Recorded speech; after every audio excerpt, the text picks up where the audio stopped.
미성년인 자녀가 2명 이상일 것을 요구하고 있지도 않으니까요.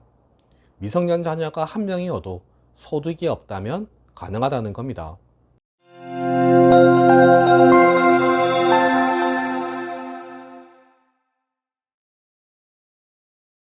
안녕하세요. 노태우 변호사입니다. 개인의 생은 월 소득에서 최저 생계비를 뺀 돈을 매달 법원에 납부하는 제도입니다. 매달 법원에 납부하는 돈을 월 변제금이라고 하는데요.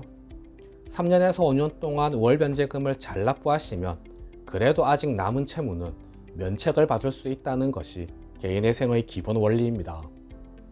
매달 법원에 납부하는 변제금에 가장 큰 영향을 미치는 요소는 부양가족입니다.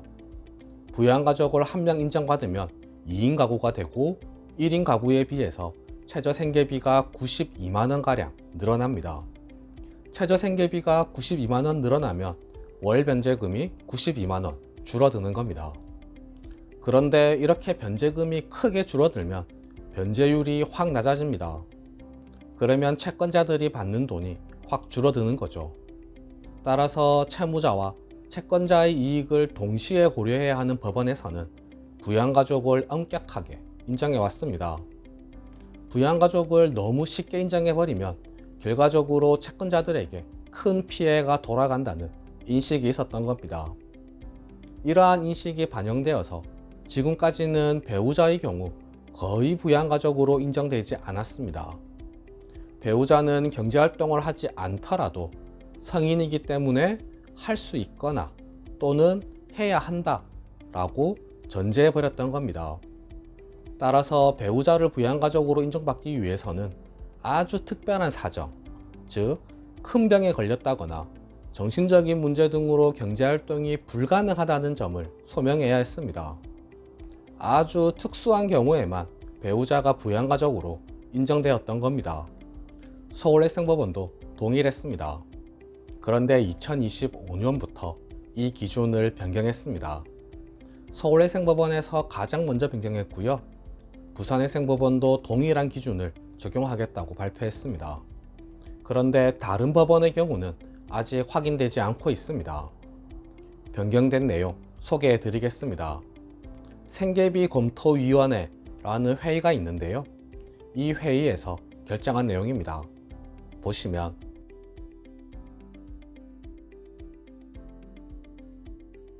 배우자의 부양가족 인정 기준이라고 되어 있고요. 채무자의 배우자가 경제활동이 가능한 연령대라고 하더라도 과거에는 경제활동이 가능한 연령대였다면 부양가족으로 인정하지 않았던 겁니다. 하더라도 다음 1과 2의 요건을 모두 충족하는 경우 모두가 중요하겠습니다. 1과 2의 요건을 모두 충족시켜야 하는 겁니다. 첫 번째, 미성년인 자녀 또는 장애인 등 보살핌이 필요한 다른 부양가족이 있는 때입니다. 미성년 자녀가 없다면 배우자는 부양가족으로 인정될 수 없습니다. 두 번째, 과거 1년간 배우자의 소득이 없거나 소득 금액의 합계액이 100만원 이하인 때이고 근로소득만 있는 경우에는 총 급여액이 500만원 이하여야 합니다. 종합해보면 미성년인 자녀가 있는데 배우자는 소득이 없는 경우입니다. 이런 경우는 개인회생 실무에서 종종 접하고 있습니다. 미성년인 자녀가 2명 이상일 것을 요구하고 있지도 않으니까요. 미성년 자녀가 1명이어도 소득이 없다면 가능하다는 겁니다. 다만 이 경우가 되려면 소득이 좀 나와주어야 하겠습니다. 미성년 자녀가 있고 배우자까지 부양가족으로 인정받으면 2025년 기준 3인 가구 최저 생계비가 301만원 정도입니다. 채무자의 소득이 301만원 이상이 되어야 한다는 겁니다. 거기에 변제율까지 어느 정도 나와주어야 하니까요. 적어도 300만원 중반대의 소득은 되어야 배우자까지 포함해서 3인 가구라고 주장할 수 있겠습니다. 그리고 청산가치 보장의 원칙은 별도로 보장되어야 하겠습니다. 실무에서 이 정도 조건이 되시는 분들은 매우 많습니다. 이러한 분들이 과거에 개인회생을 하셨다면 미성년 자녀 1명만 부양가족으로 인정되어서 최저 생계비가 236만원 정도 인정받을 수 있었다면 이제는 미성년 자녀와 배우자까지 부양가족으로 인정받아서 301만 원 정도를 최저생계비로 인정받을 수 있는 길이 열린 겁니다. 3인 가구에 300만 원 중반대의 소득이라면 주변에서도 흔하게 접할 수 있는 경우이니까요.